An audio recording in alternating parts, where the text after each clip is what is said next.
Hello student, स्वागत है एक बार फिर से आप सभी का फिक्स टारगेट 2.0 परिवार के एक और नई क्लास में।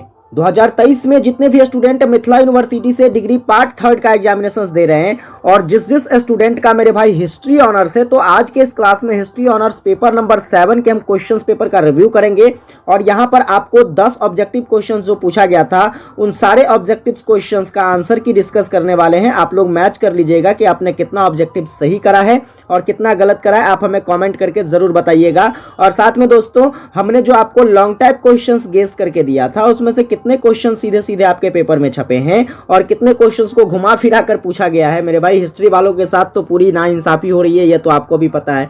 तो यहाँ पर देखिए, मैं आपको बताऊंगा कि कौन कौन से क्वेश्चंस आपको डायरेक्टली गेस से आया है। इसके लिए मैंने क्या किया है, तो यहाँ पर गेस की भी जो है इमेज लगा दी है और साथ में आपका क्वेश्चन पेपर ये है आज का। चलिए हम लोग फटाफट से क्लास को स्टार्ट करेंगे। इससे पहले बस एक छोटा सा काम करना है। चैनल पर नए हैं, अभी तक सब्सक्राइब नहीं किए हैं तो सब्सक्राइब बटन को दबा के सब्सक्राइब कर लीजिए, नोटिफिकेशन बिल को ऑन कर लीजिए ताकि क्लासेस जैसे ही आए आपको नोटिफिकेशन मिल जाए। और क्लासेस को एक लाइक करके दोस्तों अपने सभी फ्रेंड्स को भी जरूर शेयर कीजिएगा ज्यादा से ज्यादा। और आप लोगों की सपोर्ट से 4K मेंबर्स तो आपके परिवार पर पूरा हो चुका है और जल्दी से आप अचीव करवाइए 5K, ये टारगेट था आपका एग्जामिनेशन तक। आइए देखते हैं क्वेश्चन। सबसे पहले तो आप लॉन्ग टाइप क्वेश्चन पर हम डिस्कस कर लेते हैं, फिर बाद में ऑब्जेक्टिव टाइप क्वेश्चन को डिस्कस करेंगे। लॉन्ग टाइप क्वेश्चन देखिए क्या पूछा गया था। सबसे पहला क्वेश्चन पूछा गया था, फ्रांसीसी क्रांति के महत्वों की विवेचना करें। ये क्वेश्चंस तो वैसे बहुत ही सिंपल क्वेश्चंस था, गेस मैंने नहीं किया था बट सिंपल क्वेश्चंस था, आपने क्लास 10वीं में पढ़ा होगा इसे। और इसके बाद 1848 ईस्वी के क्रांति का मूल्यांकन।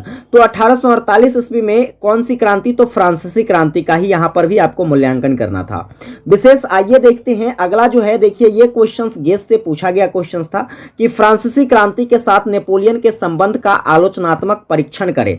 अब आप कहोगे सर ये क्वेश्चंस तो आपने गेस किया नहीं था। मेरे भाई यहां पर आप देखिए, मैंने आपको ये क्वेश्चंस गेस करके बताया था। आपको मैं दिखा देता हूं, यहां पर देखिए, यहां पर जो मैंने बताया था, देखिए यहां पर क्वेश्चंस था कि फ्रांस के इतिहास में नेपोलियन तृतीय की भूमिकाओं का वर्णन करें। ये क्वेश्चंस ही है, लेकिन इसे क्या किया गया है, तो लैंग्वेज में डिफरेंट करके आपसे पूछ लिया गया है। वैसे कंडीशंस में आपको लगा होगा कि सर ने ये क्वेश्चंस नहीं बताया, तो ये क्वेश्चंस थी आपका। आगे देखिएगा, अगला नंबर है रूस के क्रांति के कारणों की विवेचना करें। तो और इसके बाद देखिएगा, रूस के क्रांति के बारे में मैंने नहीं बताया था आपसे, और जर्मनी में नाजीवाद के उदय के बारे में भी नहीं बताया था कि ये क्वेश्चंस आ सकती है। और ये भी क्वेश्चंस मैंने गेस नहीं करा था। लेकिन आइए यहां पर देखते हैं, 4 क्वेश्चंस आपको बनाने थे और इसमें से देखिए द्वितीय विश्व युद्ध के कारणों की विवेचना करें। ये डायरेक्टली गेस से आया हुआ क्वेश्चंस है, आप देख लीजिएगा गेस में। और ये क्वेश्चंस 1929 के महामंदी के कारणों की विवेचना करें।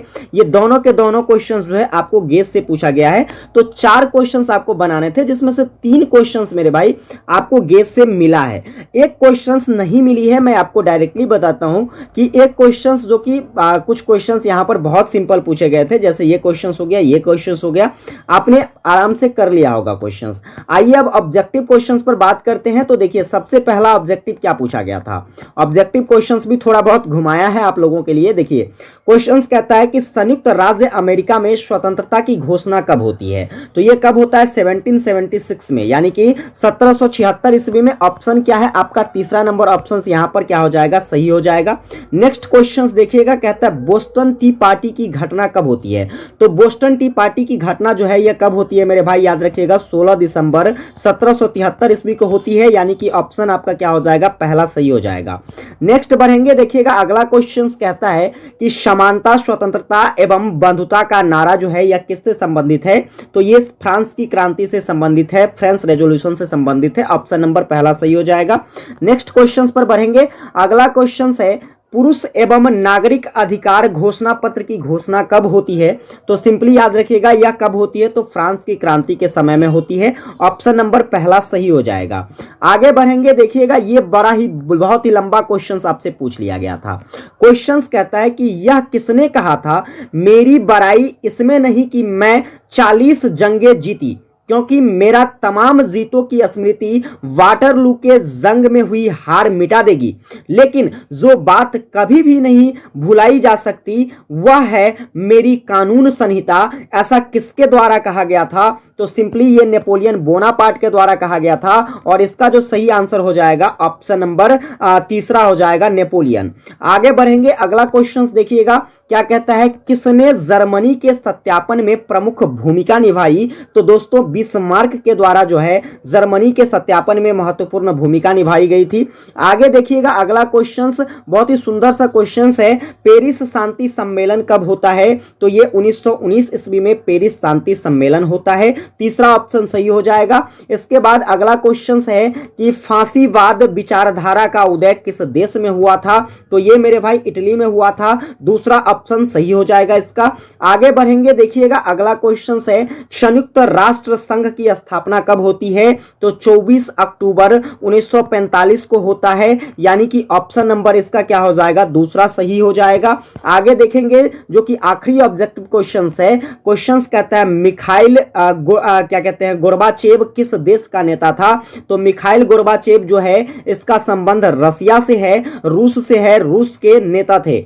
आगे यहां पर देखिए टोटल मैंने आपको 10 ऑब्जेक्टिव क्वेश्चंस के साथ साथ लॉन्ग टाइप क्वेश्चंस के बारे में भी जानकारी प्रदान कर दिया है। तो उम्मीद करता हूं दोस्तों ये क्लासेस आपको हेल्पफुल लगी हो। अगर ये क्लासेस आपको हेल्पफुल लगी हो, चैनल पर नए हैं अभी तक सब्सक्राइब नहीं किए हो, तो सब्सक्राइब करके आप फिक्स टारगेट 2.0 परिवार का हिस्सा अवश्य बन जाइए और क्लासेस को एक प्यारा सा लाइक भी कर दो यार। हर एक लाइक मुझे मोटिवेट करती है और एक प्यारा सा कमेंट करके बताना कि आपको क्लासेस कैसी लगी। विशेष मिलेंगे आप लोगों के साथ एक नई क्लास में, तब तक के लिए जय हिंद।